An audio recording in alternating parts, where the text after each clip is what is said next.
What's up, guys? Right on Sports News. Today we're going to be talking about my 2022 NFL Fantasy Football Sleeper picks for this upcoming season. Now, these picks are going to be based on a 12-team PPR league. That seems to be the majority that people are running. That's the league that I'm in. So I did a lot of homework on these picks, so pay attention. These might be able to win you your fantasy football trophy. Now we're just going to get right into it. My number one pick as a fantasy football sleeper this year is going to be the running back for the Miami Dolphins, Chase Edmonds. Now, what's very interesting about Chase Edmonds is that although he's never been the top option in his previous team with the Cardinals, he was able to make it as the top 10 in yards per touch in the last 2 years. I think that's huge going into this year's fantasy football, especially if you look at his head coach, Mike McDaniels. He's been known as the guru behind the run game in San Francisco. He always is very creative with his run plays, and I think Chase Edmonds being in that system is going to be very beneficial, and you're going to be able to get him very late in your fantasy football draft, around 6 to 7, maybe even 8, depending on who's drafting with you. You never know, but definitely think that Chase Edmonds is going to have a huge season. He's a great receiving back. He's a great, powerful running back.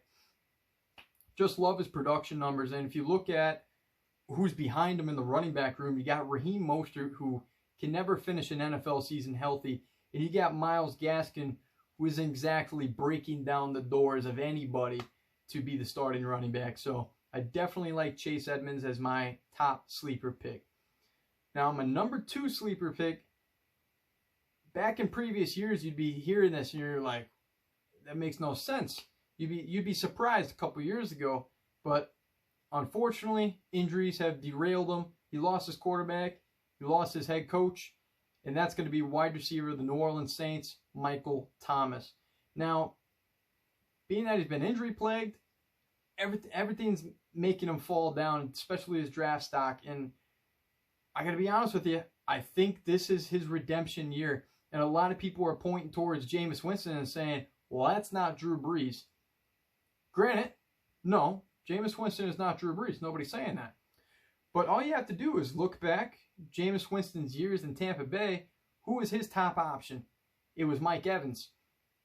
Mike Evans still remained a top 10 fantasy football wide receiver option.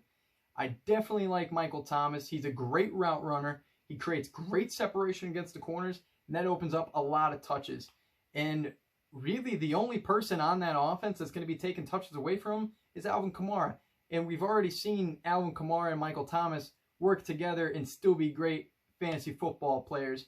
Now, a lot of people are also saying, well, they drafted a first-round wide receiver in Chris Olave. I don't think that they're going to integrate him into a huge part of the offense right away. I think they're going to work him in, especially if you got Michael Thomas going. I just don't think it's going to be a situation where it's like Jamar Chase and you see, boom, instant production.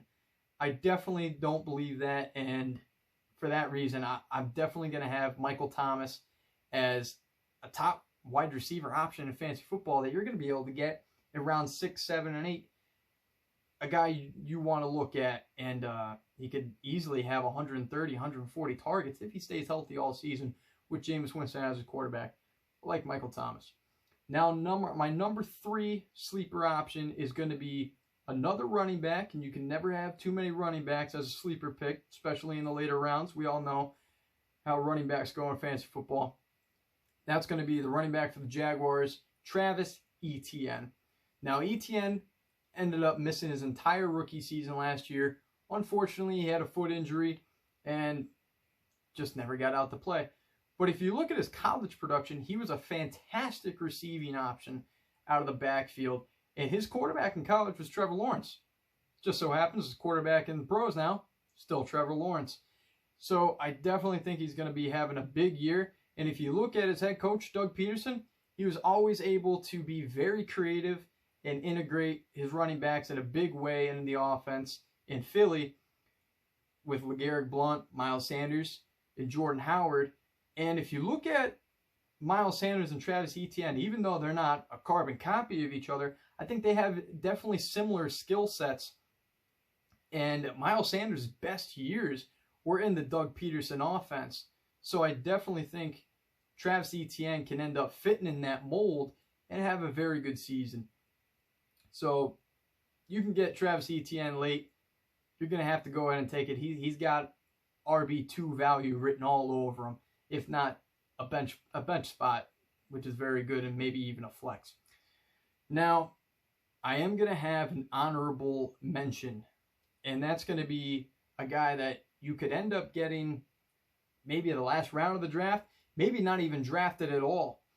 And that's going to be the Las Vegas Raiders running back, 4th round rookie, Zamir White.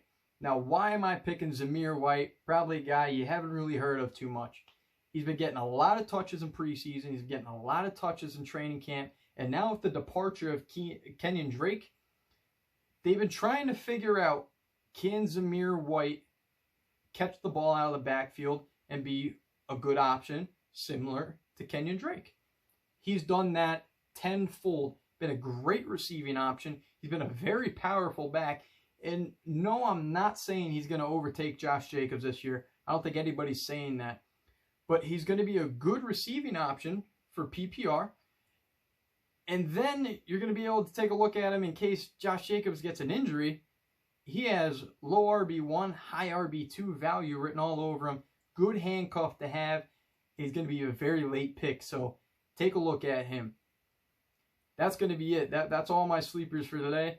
If you guys have any fantasy football sleepers, leave them down in the comments. I'd love to hear what you guys have to say. If there's any videos that you want me to go ahead and discuss, or something you just want to see, go ahead and leave that down in the comments below. I love doing what you guys want to see. So that's it for this video. If you liked it, remember to like, comment, and subscribe. As always, thank you for watching, and we'll be back with another video soon.